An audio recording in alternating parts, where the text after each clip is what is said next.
Hello everyone, in this video we will guide you how you can plan your procurement of raw material on TranZact. So whenever you get any order or whenever you raise a production process, so procurement is very important in order to keep the material within your inventory. How you can do that? You need to go in resource planning module. So on your left hand side, you will see resource planning module. Click on this.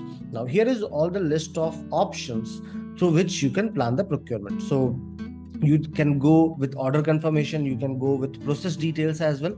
So let's start with order confirmation. Suppose you got an order and you sent an order confirmation to them. Now the production need to be get done on that. Before that, you are trying to plan your procurement. How you can do it? Here, you can select the order confirmation number. So this is OC 00067, which I will select. Also, you can use the store creation date from to trading option. So always remember, trading option is used for planning the procurement of a direct purchase sales order.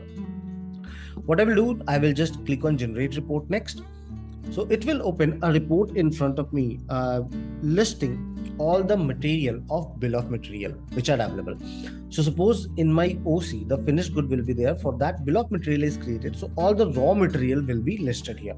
If you can see here, it will provide you the details like item ID, item name, UOM number, how much is in the stock, at what rate it is available, how much is required in this particular order, block quantity. So block quantity always describes that whenever if this particular material will be required in any open production order, it will come in block quantity.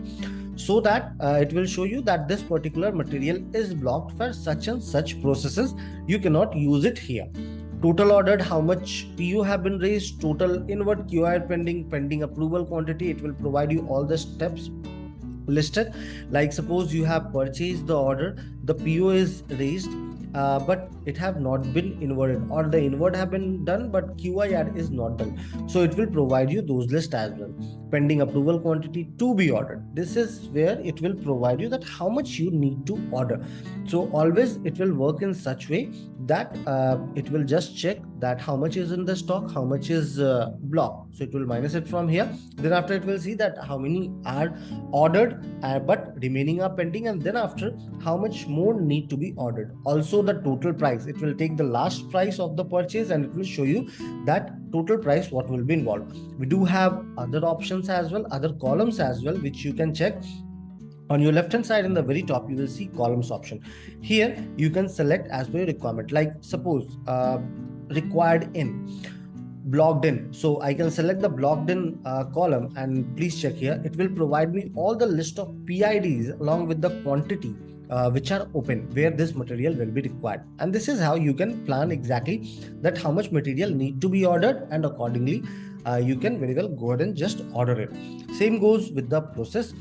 Here in the process details report, you just need to select the process ID, the PID, and accordingly the report will get generated. The difference between both the report is here you are planning at the level of order confirmation. Till now production order have not been created for this. Here you can generate after creating the production order. I hope this particular video will be helpful to you while planning your procurement. Have a good day.